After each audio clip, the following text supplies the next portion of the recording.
हमें fundamental of emotional intelligence. Emotional intelligence actual में होता क्या है, उसकी सारी बेसिक चीजों के बारे में आपको बताया जाएगा। तो पहला है मीनिंग ऑफ इमोशनल इंटेलिजेंस। तो the ability to understand and control your own feeling and to understand the feeling of other and react to them in a suitable way. मतलब ये एक एबिलिटी होती है इमोशनल इंटेलिजेंस, जिसके अंदर हम क्या करते हैं, अपनी फीलिंग्स को समझते हैं, उन्हें कंट्रोल करते हैं, और इसके अलावा हम दूसरी की फीलिंग को भी समझकर उनके लिए जिस तरीके से हमें रिएक्ट करना होता है उनके अगेंस्ट, उस तरीके से उनको रिस्पॉन्स देते हैं। तो वो चीज कहलाती है आपकी emotional intelligence.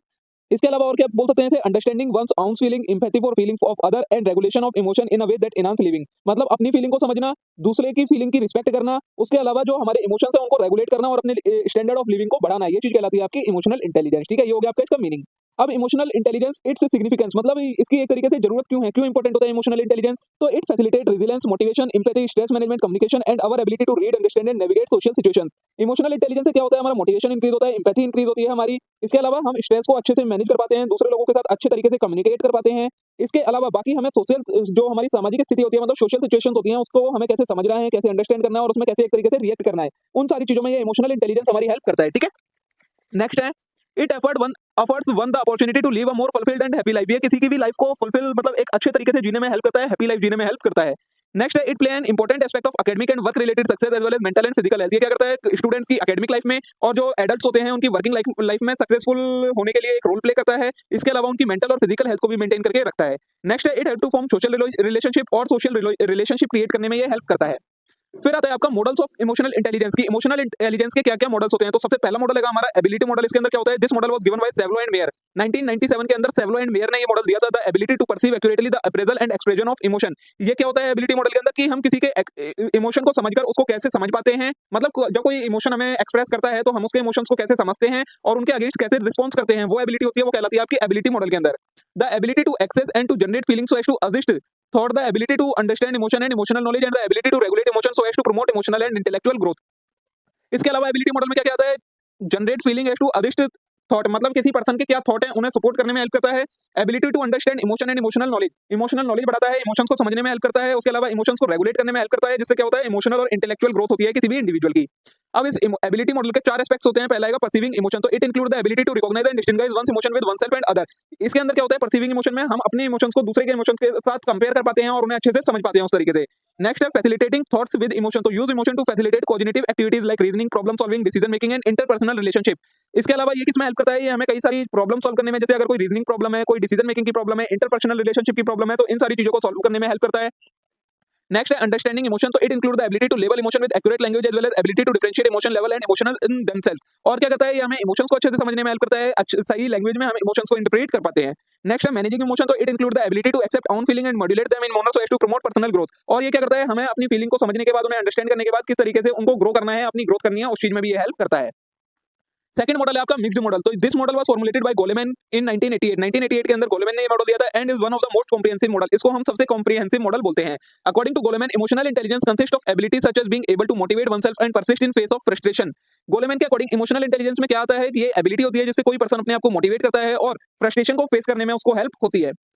To control impulse and delay gratification, to regulate one's mood and keep distressed from swamping the ability to think, empathize and to hope। और क्या करता है, ये हमें किसी भी तरीके की डिले और इंपल्स होने से बचाता है, मतलब कंट्रोल करता है। उसके अलावा किसी के भी मूड को रेगुलेट करता है, उसे डिस्ट्रेस नहीं होने देता है, उन चीजों से दूर रखता है, और उसके अलावा उसके सोचने समझने की एक तरीके से शक्ति को बढ़ा देता है। He defined emotional intelligence in terms of self-awareness, self-confidence, self-control, commitment and integrity and the person's ability to communicate, influence, initiate change and accept change। इन्होंने इमोशनल इंटेलिजेंस को कैसे डिफाइन करा है गोलेमैन ने, इन्होंने इमोशनल इंटेलिजेंस को बताया है कि ये सेल्फ अवेयरनेस है, सेल्फ कॉन्फिडेंस है, सेल्फ कंट्रोल है। इसके अलावा कमिटमेंट एंड इंटीग्रिटी है, और एक पर्सन की एबिलिटी है कि वो किस तरीके से कम्युनिकेट करता है, दूसरों को कैसे इन्फ्लुएंस करता है, चेंजेस को एडेप्ट कैसे करता है और उनको इनिशिएट कैसे करता है। ये सारी चीजों से इमोशनल इंटेलिजेंस बना है इनके अकॉर्डिंग। इन्होंने भी चार क्वाड्रेंट बताए हैं इमोशनल इंटेलिजेंस के। देखिए पहला है आपका सेल्फ अवेयरनेस। तो सेल्फ अवेयरनेस क्या होती है, this include three competency, emotional awareness, accurate self assessment and self confidence. Self awareness के अंदर हमारी तीन चीजें आती हैं, emotional awareness, accurate self assessment and self confidence. तो emotional awareness is the individual ability to recognise one's emotion and their effect. Emotional awareness क्या होती है कि कोई पर्सन किसी के इमोशंस को कैसे समझ पाता है और उनका उस पर क्या इफेक्ट होता है, वो चीज कहलाती है emotional awareness. Accurate self assessment refers to the scale of knowing one's weakness and strength.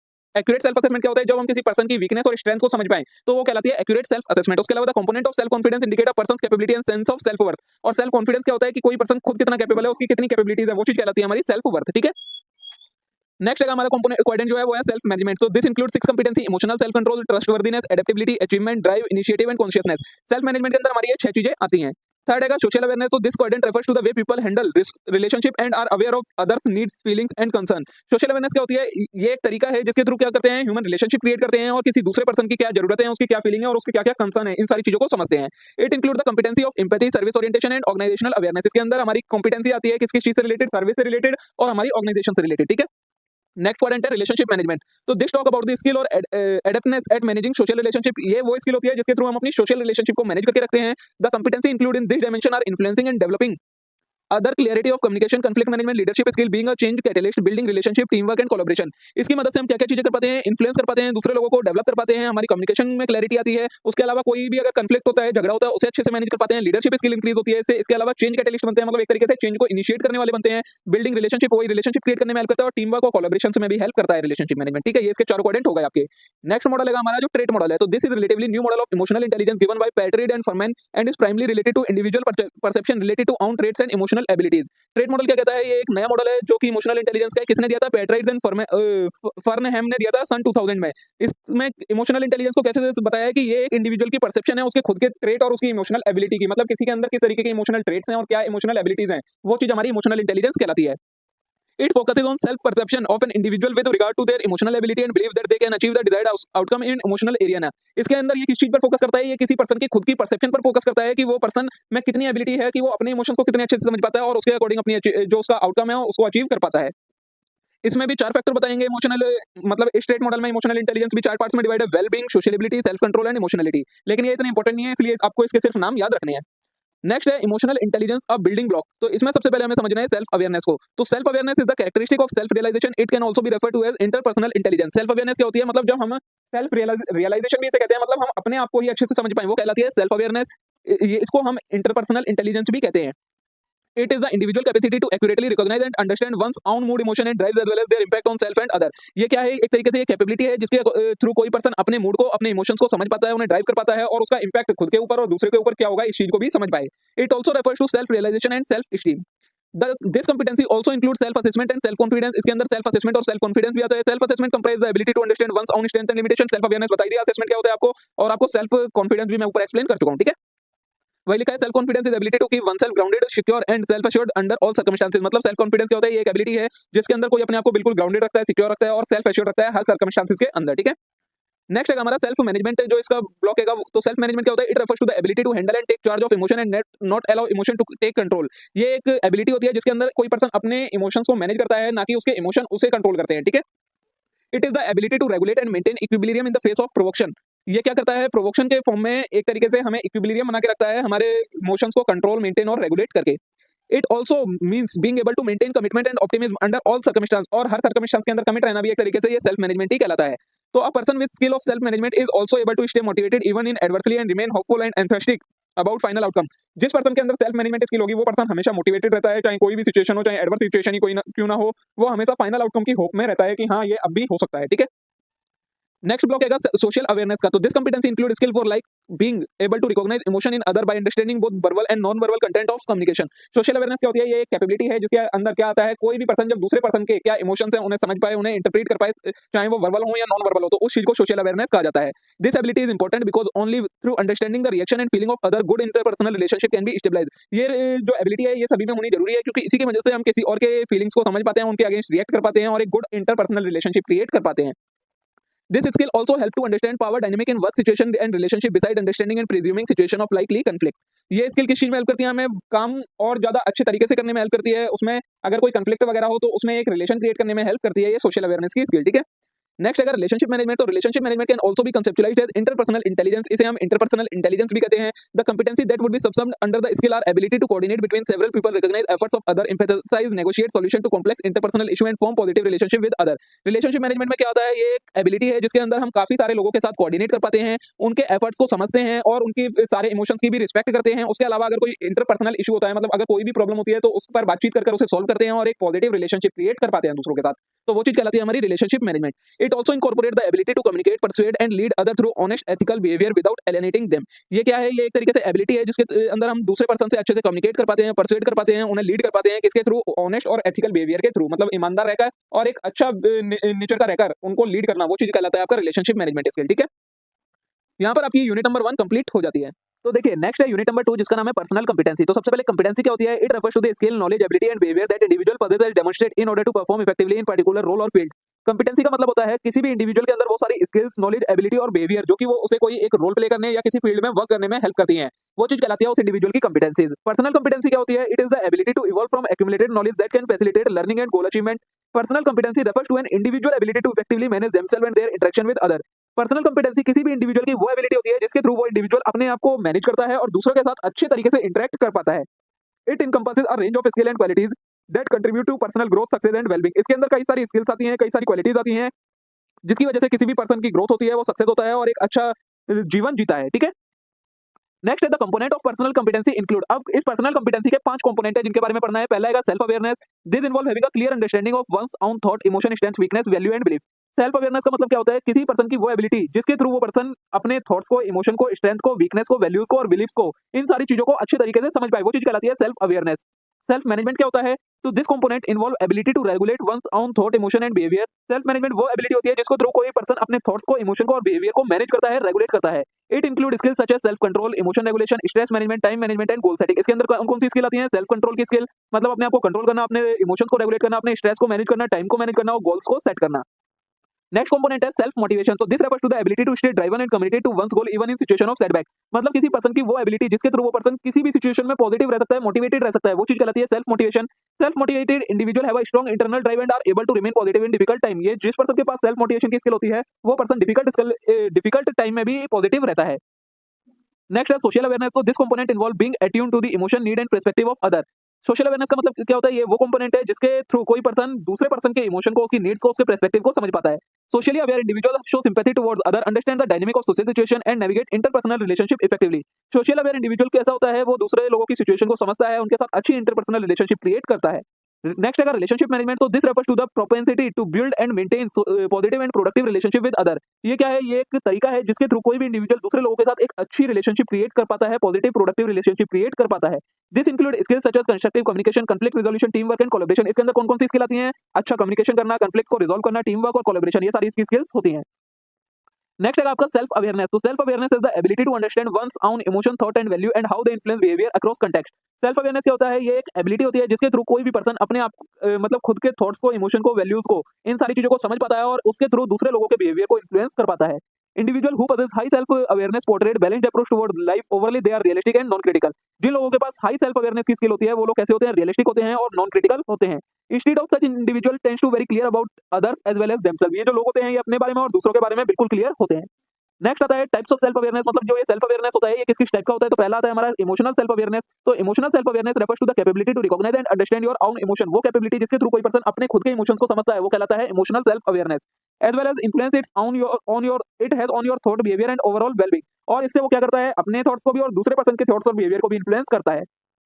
It involves being in tune with your feeling, able to identify and label them accurately, being aware of how they influence your action and interaction with other। इसके अंदर और क्या-क्या चीज़ आती हैं? अपनी feelings को समझना, उनको आइडेंटिफाई कर पाना, अच्छे से लेबल करना उन्हें। उसके अलावा आपकी जो आप उनसे कैसे दूसरे लोगों को इन्फ्लुएंस कर पाएंगे, वो सारी चीज़ों के बारे में अवेयर होना, ये कहलाता है आपका इमोशनल सेल्फ अवेयरनेस। नेक्स्ट है सेल्फ असेसमेंट। तो self assessment is crucial component of self awareness. ये भी सेल्फ अवेयरनेस का एक कंपोनेंट है। It involve taking the time to reflect on your own thought, feeling, behaviour, strength, weakness and value. Self assessment का मतलब क्या होता है? कि आपने अपने थॉट्स को, फीलिंग्स को, बिहेवियर, स्ट्रेंथ, वीकनेस, वैल्यू, इन सारी चीज़ों को समझने में कितना टाइम ले लिया, कितना टाइम लिया उन्हें असेस करने में, वो चीज़ कहलाती है आपकी self assessment. Self awareness is the ability to recognise and understand your own emotion, thought and behaviour and how they impact yourself and other. ये क्या होती है? एक एबिलिटी होती है जिसके थ्रू आप अपने इमोशंस को रिकॉग्नाइज करते हैं, उन्हें समझते हैं, अपने थॉट्स को, बिहेवियर को, और वो आपके ऊपर और दूसरों के ऊपर क्या इंपैक्ट डालते हैं। जब आप इन सारी चीज़ों को समझते हैं, तो वो कहलाती है आपकी self awareness ability. There are various method and tool for self assessment. Self assessment के कई सारे मेथड होते हैं, कई सारे टूल्स होते हैं, जैसे कि generalising, mindfulness practice, personality assessment, feedback from other and goal setting. ये सारे आपके क्या हैं? मेथड या टूल हैं जिनके थ्रू आप सेल्फ असेसमेंट कर सकते हैं। नेक्स्ट है सेल्फ कॉन्फिडेंस। तो self confidence is indeed an important aspect of personal competency. ये पर्सनल कंपिटेंसी का एक इंपॉर्टेंट एस्पेक्ट है। It refers to having belief in one's own abilities, skills and worth. इसमें क्या होता है? कोई पर्सन अपनी एबिलिटीज में, अपनी स्किल्स में और अपने आप में बिल्कुल उसको भरोसा होता है, बिलीफ होता है, कॉन्फिडेंस होता है। उस चीज को कहा जाता है सेल्फ कॉन्फिडेंस। सेल्फ अवेयरनेस, ये सेल्फ अवेयरनेस का आ गया, ये नहीं करना आपको, ये बस यहीं तक है। ये सेल्फ अवेयरनेस का आ गया, ये सेल्फ कॉन्फिडेंस का यहीं तक है। ठीक है, नेक्स्ट अगर सेल्फ मैनेजमेंट के बारे में पढ़ना है, तो self management is another component of personal competency. ये पर्सनल कंपिटेंसी का अनदर एलिमेंट है। इससे पहले कौन सा था जो आपने अभी पढ़ा है? सेल्फ अवेयरनेस के बारे में। ये आएगा सेल्फ मैनेजमेंट। तो self management refers to the capability of an individual to control and regulate their impulsive drives and action. किसी पर्सन के एक्शंस को, उसकी इंपल्सिस को रेगुलेट करना, कंट्रोल करना, वो कहलाता है आपका self management. Self management is broader framework which include trustworthiness, adaptability, self control, consciousness and innovation. Self management क्या है? एक ब्रॉडर फ्रेमवर्क है जिसके अंदर किसी भी पर्सन की क्या क्या चीजें आती हैं, उसकी ट्रस्टवर्दीनेस, उसकी एडेप्टेबिलिटी, सेल्फ कंट्रोल आता है, कॉन्शियसनेस आती है और उसकी इनोवेशंस आती हैं। अब इसके कंपोनेंट क्या क्या हैं सेल्फ मैनेजमेंट के? तो नंबर 1 है सेल्फ अवेयरनेस, इसका कंपोनेंट है। तो ये मैं आपको पढ़ा चुका हूं कि अपनी एबिलिटीज, अपने गोल्स, वैल्यूज, इन सारी चीजों के बारे में अवेयर होना, वो कहलाता है आपका सेल्फ अवेयरनेस। नेक्स्ट है इमोशनल सेल्फ कंट्रोल। तो emotional self control refers to the ability to manage and regulate one's साउंड इमोशन। कोई पर्सन अपने इमोशंस को कैसे कंट्रोल कर पाता है, उन्हें कैसे मैनेज कर पाता है, वो जो एबिलिटी होती है वो कहलाती है emotional self control. It involves staying calm and composed in difficult situation. इसके अंदर क्या आता है? डिफिकल्ट सिचुएशन के अंदर भी आपको कैसे शांत रहना है, वो सारी चीजें इसमें आती हैं। Not letting emotion dedicate one action और decision and effectively controlling impulse और अर्क्स। किसी भी तरीके के आर्गुमेंट में इन्वॉल्व नहीं होना है और अच्छे से डिसीजन लेना है, वो सारी चीजें इमोशनल सेल्फ कंट्रोल के पार्ट होती हैं। नेक्स्ट है एडेप्टेबिलिटी। तो adaptability is the capacity to be flexible and open to change. Adaptability का मतलब क्या होता है? फ्लेक्सिबल होना, ओपन टू चेंज, मतलब चेंजिंग सिचुएशन के साथ अपने आप को किस तरीके से चेंज करना है, वो जो स्किल होती है, एबिलिटी होती है, उसे कहा जाता है adaptability. It involve being receptive to new ideas के थ्रू अगेंस्ट रिसेप्टिव रहना, मतलब रिस्पॉन्सिव रहना। एम्बैरेसिंग अनफेमिलियर सिचुएशन को एक तरीके से हैंडल करना, टैकल करना। Adjusting one's behaviour and strategy in response to new information, और नई इन्फॉर्मेशन के अकॉर्डिंग दूसरे के बिहेवियर और स्ट्रेटजी के लिए क्या रिस्पॉन्स करना है, वो सारी चीजें आपकी क्या कहलाती है? एडेप्टेबिलिटी की स्किल कहलाती है। नेक्स्ट है अचीवमेंट ओरिएंटेशन। तो achievement orientation pertain to setting and striving toward challenging goals. Challenging goals की तरह को सेट करना और उनको अचीव करने के लिए वर्क करना, वो कहलाता है आपका achievement orientation. It involve having strong desire to excel and continuously improve oneself. इसके अंदर क्या आता है? अपनी एक स्ट्रांग डिजायर बनाना और फिर उसको अचीव करने के लिए उस पर कंटीन्यूअसली वर्क करना, उसे कंटीन्यूअसली इंप्रूव करना। नेक्स्ट है initiative and proactive. Initiate refers to the ability to take action and seize opportunity. Initiative का मतलब क्या होता है? कोई भी एक्शन लेना और अपॉर्चुनिटी को टैकल कर लेना, एक तरीके से हासिल कर लेना, वो कहलाता है आपका initiative. It involve being proactive and taking responsibility for one's action and decision rather than waiting for other to tell what to do.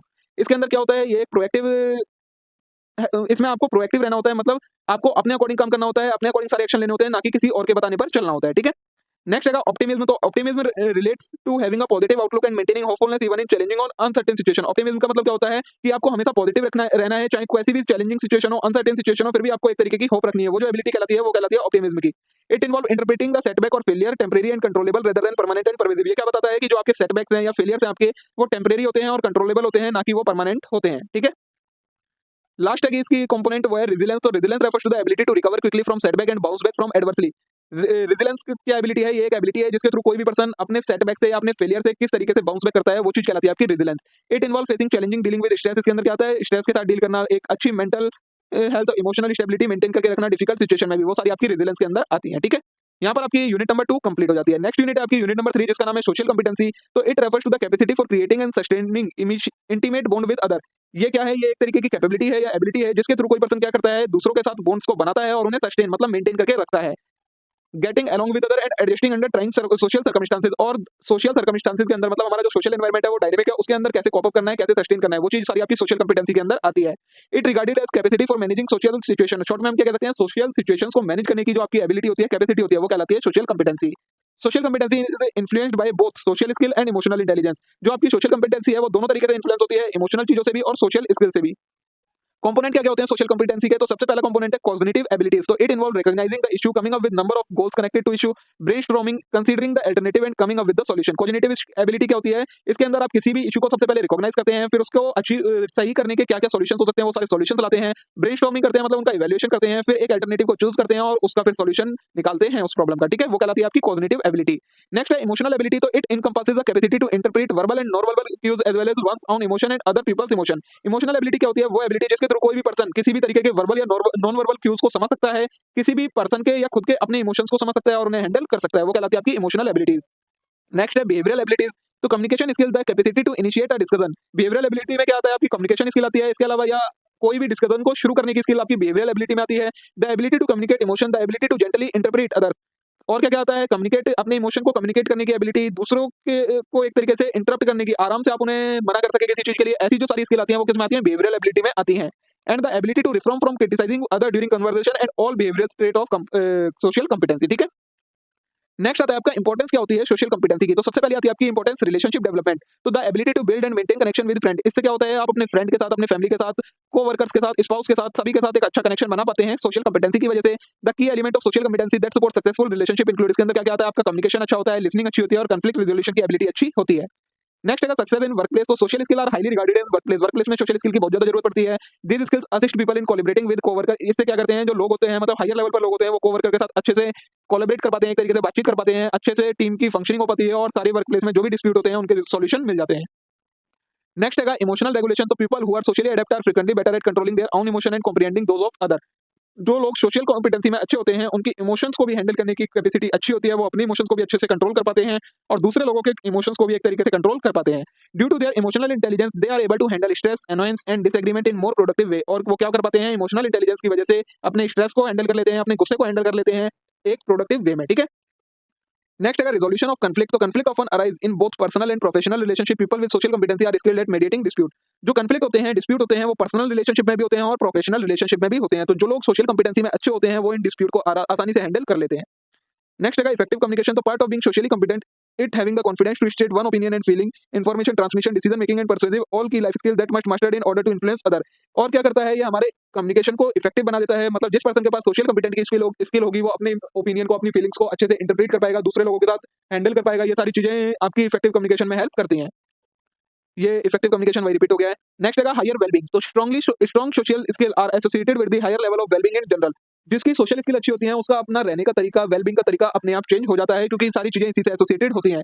For mental and emotional wellness it's crucial to having fulfilling interaction and social ties. और ये किस चीज में, लोगों के साथ अच्छे से इंटरेक्ट करने में हेल्प करता है और सोशल टाइज मतलब लोगों के साथ जुड़े रहने में भी मदद करता है। ठीक है। नेक्स्ट पढ़ना है हमें इसमें रिलेशनशिप मैनेजमेंट क्या होता है। तो रिलेशनशिप मैनेजमेंट इज की component of personal competency that involve building and maintaining positive and productive relationship with other. Relationship management क्या होती है, ये एक तरीके की कॉम्पिटेंसी होती है जिसके थ्रू कोई भी इंडिविजुअल अपने दूसरे लोगों के साथ एक अच्छी रिलेशनशिप क्रिएट कर पाता है। It encompasses a range of skill and behaviour that contribute to effective communication, collaboration and conflict resolution. इसके अंदर वो सारी स्किल आ जाती हैं जिसके थ्रू कोई भी पर्सन अच्छे से कम्युनिकेट कर पाता है, कोलैबोरेट कर पाता है और कॉन्फ्लिक्ट को सॉल्व कर पाता है। ठीक है। इंपॉर्टेंट एस्पेक्ट्स क्या क्या है रिलेशनशिप मैनेजमेंट के। तो सबसे पहला एस्पेक्ट है effective communication. Effective communication is essential for building and maintaining relationship. अगर हमें एक अच्छी रिलेशनशिप मेंटेन करनी है तो उसके लिए हमें अच्छा कम्युनिकेशन आना जरूरी है। It involve actively listening to other. इसके लिए हमें क्या करना पड़ेगा, दूसरों को अच्छे से सुनना पड़ेगा, अपने आप के जो भी थॉट्स हैं उन्हें अच्छे से एक्सप्रेस करना आना चाहिए respectfully, and being able to adopt communication style to different individual and situation. और इंडिविजुअल और सिचुएशन के अकॉर्डिंग हम अलग अलग बात करने के स्टाइल को एक तरीके से अडॉप्ट कर पाए, वो चीज हमारे अंदर होनी चाहिए। नेक्स्ट है एम्पैथी एंड अंडरस्टैंडिंग। तो empathy implies the propensity of individual to understand and express the feeling and view of other. Empathy का मतलब क्या होता है, वो तरीका, किसी इंडिविजुअल की वो स्किल जिसके थ्रू वो दूसरों के थॉट्स को समझ पाए और उनके सामने अपने थॉट्स को एक तरीके से एक्सप्रेस कर पाए, वो चीज कहलाती है आपकी empathy. It involve being able to put oneself in someone else's shoes and respond with understanding and compassion. इसके अंदर क्या करा जाता है, अपने आप को दूसरे की जगह रख के देखा जाता है और उसके अकॉर्डिंग सारे डिसीजंस लिए जाते हैं। Developing empathy help in building trust, fostering positive connection and resolving conflict in an efficient and constructive manner. इससे क्या होता है, एम्पैथी से ट्रस्ट बिल्ड होता है, foster positive connection and conflict resolve होते हैं। ठीक है। नेक्स्ट है कॉन्फ्लिक्ट रिजोल्यूशन। तो conflict is a natural part of any relationship and effective conflict resolution इसके लिए crucial for maintaining good relationship. क्या बोला है, कोई भी रिलेशनशिप हो उसमें कॉन्फ्लिक्ट होना जरूरी है ही, लेकिन कॉन्फ्लिक्ट को रिजॉल्व करने की जो स्किल होती है उससे आपकी जो रिलेशनशिप होती है वो अच्छी रहती है। This involve being able to identify and address conflict in constructive manner, active listening to different perspective, finding common ground and seeking with solution. इसके अंदर क्या आता है आपका कॉन्फ्लिक्ट रिजोल्यूशन स्किल में, कि आप कॉन्फ्लिक्ट को अच्छे से समझ पाएं, उसे एड्रेस कर पाएं, उसके बाद उसे अच्छे से दूसरे लोगों को भी सुने, उनमें से कॉमन ग्राउंड पर जो गलतियां हैं वो चीज निकालें और उसे सॉल्व करें। नेक्स्ट है कोलैबोरेशन एंड टीम वर्क। तो collaboration and team work skill are important for working effectively with other towards the goal. Collaboration की और टीम वर्क की स्किल किस लिए जरूरी होती है, दूसरे लोगों के साथ इफेक्टिवली काम करने के लिए जरूरी होती है। This involve being able to contribute idea, share responsibility and work cooperatively with other. इसके अंदर क्या आता है, अपने आइडिया को बताना, दूसरों के साथ रिस्पांसिबिलिटीज को शेयर करना, उसके बाद कोऑपरेट करके वर्क करना दूसरे लोगों के साथ। नेक्स्ट है बिल्डिंग ट्रस्ट एंड रेप्टायर। तो trust is the pillar of any healthy relationship. कोई भी रिलेशनशिप में ट्रस्ट का होना सबसे ज्यादा जरूरी है। Building trust involve being reliable, honest and consistent in one action and word. Trust build करने का मतलब क्या होता है, किसी के लिए रिलायबल रहना, ऑनेस्ट रहना, कंसिस्टेंट रहना, किसी के वर्ड्स के लिए, किसी के एक्शन के लिए। It also involve being able to maintain confidentiality, demonstrate integrity and follow through a commitment. और इसके अलावा इसमें कॉन्फिडेंशियलिटी रखना, इंटीग्रिटी मेंटेन करके रखना और कमिटेड रहना, ये सारी चीजें आपकी किसमें आती हैं, बिल्डिंग ट्रस्ट एंड रेपट के अंदर आती हैं। नेक्स्ट कंपोनेंट जो पढ़ना है वो पढ़ना है आपको सोशल अवेयरनेस के बारे में। तो social awareness is indeed a crucial component of personal competency. It refers to the propensity to empathize and comprehend other situation as well as being aware of social dynamics and norms in different situation। Social awareness का मतलब क्या होता है कि आप दूसरे लोगों की इमोशंस को, बिलीव्स को, वैल्यूज को समझे अच्छे से, वो चीज कहलाती है आपकी social awareness. It involve being in touch with emotional need and perspective of other. दूसरे लोगों की इमोशनल नीड और पर्सपेक्टिव को ध्यान में रखना, and being able to evaluate social interaction effectively, और उनके साथ अच्छे से इंटरेक्ट करना, ये चीज कहलाती है आपकी social awareness. Furthermore social awareness is essential for effective communication and collaboration. Social awareness इसलिए जरूरी है, एक अच्छे कम्युनिकेशन और कोलैबोरेशन के लिए जरूरी है। By being aware of the social dynamic and norms in given context, individual can adopt their communication style and behaviour to ensure effective and respectful interaction. अगर किसी पर्सन के पास अच्छी सोशल अवेयरनेस की स्किल होंगी तो वो क्या होगा, अगर आपके आसपास की सोसाइटी में कोई भी चेंज आ रहे हैं नॉर्म्स में या किसी भी चीज में, उनके साथ आप अच्छे से अडेप्ट कर पाएंगे, चेंज हो पाएंगे। In addition social awareness help in personal growth and self awareness. इसके अलावा जो सोशल अवेयरनेस होती है वो आपकी पर्सनल ग्रोथ में और सेल्फ अवेयरनेस में भी हेल्प करती है। By creating awareness that one's action word impact other. ये हमें बताती है कि कैसे किसी और पर्सन के एक्शन या वर्ड दूसरों को नुकसान पहुंचाते हैं। Individual can reflect their own behaviour, अपने बिहेवियर को समझ सकते हैं इंडिविजुअल और उसके अकॉर्डिंग नेसेसरी एडजस्टमेंट कर सकते हैं सोशल अवेयरनेस के थ्रू। नेक्स्ट है overall social awareness is a vital component of personal competency, it enable individual to navigate social interaction effectively. अब ओवरऑल देखा जाए तो सोशल अवेयरनेस एक सबसे इंपॉर्टेंट कंपोनेंट है पर्सनल कॉम्पिटेंसी का, जो क्या करता है दूसरे लोगों के साथ हमें किस तरीके से बातचीत करनी है दूसरे इंडिविजुअल के साथ, ये हमें बताता है। बिल्ड पॉजिटिव रिलेशनशिप क्रिएट करने में हेल्प करता है। कम्युनिकेट एंड कोलैबोरेट सक्सेसफुली, दूसरे लोगों के साथ अच्छे से कम्युनिकेट करने में, कनेक्ट होने में हेल्प करता है। And promote personal growth and self awareness, और उसके अलावा पर्सनल ग्रोथ और सेल्फ अवेयरनेस को भी इंक्रीज करता है। ठीक है, यहाँ पर आपकी यूनिट नंबर 3 भी कंप्लीट हो जाती है। अब बस आपकी लास्ट यूनिट, यूनिट नंबर 4, जिसका नाम है emotional intelligence measures and development. इसमें आपको सिर्फ 2 ही टॉपिक आएंगे, 2 क्वेश्चन आएंगे आपके, अगर मतलब जो 2 टॉपिक मैं पढ़ा रहा हूँ उसी में से आपके कोई अगर आएगा तो एक आधा क्वेश्चन आ जाएगा, वरना ये इतनी इंपॉर्टेंट यूनिट नहीं है, इसलिए आपके सिलेबस में भी नहीं दी, स्टडी मटेरियल में नहीं दी है। ठीक है, तो सबसे पहले आपको पढ़ना है measures of emotional intelligence. Emotional intelligence को मेजर कैसे करा जाता है? तो पहला तरीका है the Mayer Salovey Caruso emotional intelligence test, जिसे आप कहते हैं MSCEIT। तो this is a performance based test that measure four branches of emotional intelligence, perceiving emotion, using emotion to facilitate thought, understanding emotion and managing emotion. ये क्या है? एक तरीके से परफॉर्मेंस बेस्ड टेस्ट है, जिसके अकॉर्डिंग आप क्या-क्या मेजर कर लेते हैं, किसी के इमोशन को परसीव कर लेते हैं, उसके इमोशन से थॉट फैसिलिटेट कर लेते हैं, मतलब उसके इमोशन को समझकर उसके क्या थॉट होंगे ये जान लेते हैं, इमोशंस को समझ लेते हैं और उन्हें मैनेज करवा लेते हैं। नेक्स्ट है इमोशनल क्वोशिएंट इन्वेंटरी, जिसे EQI कहा जाता है। This is the self report questionnaire that measure emotional intelligence across 5 composite scale: self perception, self expression, interpersonal decision making and stress management. ये इमोशनल क्वोशिएंट इन्वेंटरी क्या है? ये एक तरीके का सेल्फ रिपोर्ट क्वेश्चनरी होती है। इसके अंदर कोई भी इंडिविजुअल अपना इमोशनल इंटेलिजेंस खुद ही मेजर करता है इन 5 चीजों के थ्रू। ठीक है, नेक्स्ट है the trait emotional intelligence questionnaire, जिसे आप TEIQE कहते हैं। This is a self report questionnaire that measure emotional intelligence across 15 facts including emotion perception, emotion expression, emotion regulation and empathy. जैसे ये ऊपर वाला था EQI, वैसे ये TEQI है। इसमें आप क्या 15 तरीके से अपने आपकी खुद की पर्सनल इमोशनल इंटेलिजेंस को कोई इंडिविजुअल मेजर करता है। ठीक है, नेक्स्ट है the bar on emotional quotient inventory EQI bar, जिसे कहा जाता है। तो ये क्या है? This is a self report questionnaire that measure emotional intelligence across 5 scale. ये किन 5 स्केल पर मेजर करता है? इंटरपर्सनल पर, एक है इंट्रापर्सनल, एक है इंटरपर्सनल, फिर एबिलिटी के according, stress management and general mood. इन 5 बेसिस पर किसी पर्सन का इमोशनल इंटेलिजेंस मेजर करता है। लास्ट मेथड है the self report emotional intelligence test, जिसे SREIT कहा जाता है। This is the self report questionnaire that measure emotional intelligence across 4 domain. ये वाला है, ये 4 डोमेन्स पर मेजर करता है: सेल्फ अवेयरनेस पर, सोशल अवेयरनेस पर, सेल्फ मैनेजमेंट पर एंड रिलेशनशिप मैनेजमेंट पर। ठीक है, ये हो गया आपके मेजर्स क्या क्या होते हैं। उसके अलावा आपका आएगा एक जो इंपॉर्टेंट टॉपिक है इसका, वो strategies to develop and enhance emotional intelligence. आप अपने इमोशनल इंटेलिजेंस को कैसे डेवलप कर सकते हैं, कैसे एनहांस कर सकते हैं। तो नंबर 1 आता है प्रैक्टिस सेल्फ अवेयरनेस। तो take time to understand your emotion. आपको अपने इमोशंस को समझना चाहिए और उनको वो कैसे दूसरे के बिहेवियर को या आपके बिहेवियर को इन्फ्लुएंस कर सकते हैं, अफेक्ट कर सकते हैं, इस चीज को समझना पड़ेगा, तब आप इमोशनल इंटेलिजेंस को डेवलप कर पाएंगे। नेक्स्ट है प्रैक्टिस एम्पैथी। तो try to understand other people perspective and feeling and be attentive to their need. इसमें क्या करना होता है कि दूसरे लोगों के पर्सपेक्टिव को, उनकी फीलिंग को समझना चाहिए और उनकी नीड्स के अकॉर्डिंग अटेंटिव रहना चाहिए। नेक्स्ट है प्रैक्टिस एक्टिव लिसनिंग। तो listening carefully to what other are saying and respond in way that show you understand their feeling. ये तीसरा तरीका है जिसके थ्रू आप अपनी इमोशनल इंटेलिजेंस डेवलप कर सकते हैं, कैसे कि दूसरे लोग जो कह रहे हैं उसे अच्छे से सुने और उसमें वैसे ही रिस्पॉन्स करें कि आप ये समझा जाए कि आप उनके इमोशन, उनकी फीलिंग को अच्छे से समझ रहे हैं। नेक्स्ट है प्रैक्टिस इफेक्टिव कम्युनिकेशन। तो learn to express your emotion in clear and concise way and be open to feedback from them. Practice effective communication क्या होता है कि आप दूसरे लोगों को जो भी आपकी फीलिंग है, अपने इमोशन है, वो अच्छे से बता सकें, इफेक्टिवली बता सकें और उनसे अच्छे से फीडबैक ले सकें। ये आता है प्रैक्टिस इफेक्टिव कम्युनिकेशन में। नेक्स्ट है प्रैक्टिस स्ट्रेस मैनेजमेंट। तो learn to manage stress in healthy way such as through exercise, meditation and deep breathing. आपको ये सीखना होगा कि आप अपने स्ट्रेस को कैसे मैनेज करें, उसके थ्रू आप अपनी इमोशनल इंटेलिजेंस को इंप्रूव कर सकते हैं। नेक्स्ट है प्रैक्टिस कॉन्फ्लिक्ट रिजोल्यूशन। तो learn to resolve conflict in a way that is respectful and constructive and that take into account the feeling of all party involved. आपको अंदर एबिलिटी होनी चाहिए, इस चीज की प्रैक्टिस होनी चाहिए कि आप कॉन्फ्लिक्ट को किस तरीके से अच्छे तरीके से सॉल्व कर सकते हैं। नेक्स्ट है प्रैक्टिस पॉजिटिव थिंकिंग। तो focus on positive thought and feeling and try to reframe negative thought in more positive way. और क्या किस तरीके से आप अपना इमोशनल इंटेलिजेंस इंप्रूव कर सकते हैं? आपकी थिंकिंग आपको चेंज करनी होगी, हमेशा पॉजिटिव रहना होगा। नेगेटिव चीज भी है अगर उसे भी पॉजिटिव वे में सीखना होगा या समझना होगा, तो वो चीज कहलाती है आपकी प्रैक्टिस पॉजिटिव थिंकिंग। नेक्स्ट है सीक फीडबैक। तो ask for feedback from other on how you can improve your emotional intelligence. दूसरे लोगों से पूछना है कि उन्होंने अपना इमोशनल इंटेलिजेंस कैसे इंप्रूव करा, उसी तरीके से आपको भी करना चाहिए। नेक्स्ट है प्रैक्टिस सेल्फ केयर। तो take care of yourself physically, mentally and emotionally so that you better equipped to handle difficult situation. और क्या आपको अपनी फिजिकली, मेंटली और इमोशनली हेल्थ की केयर करनी है, जिससे क्या कर सकें आप अपने इमोशनल इंटेलिजेंस को और ज्यादा इंप्रूव कर सकें और ज्यादा डेवलप कर सकें। तो देखिए यहाँ पर आके ये आपकी चारों यूनिट कंप्लीट हो जाती है। मे भी आज की वीडियो आप लोगों के लिए यूजफुल रही होगी, आप लोगों को पसंद आई होगी। वीडियो अच्छी लगी हो तो वीडियो को लाइक करना ना भूले, चैनल को जरूर सब्सक्राइब कर लें इस टाइप के और कंटेंट के लिए। अब हम मिलते हैं नेक्स्ट वीडियो में। Thank you.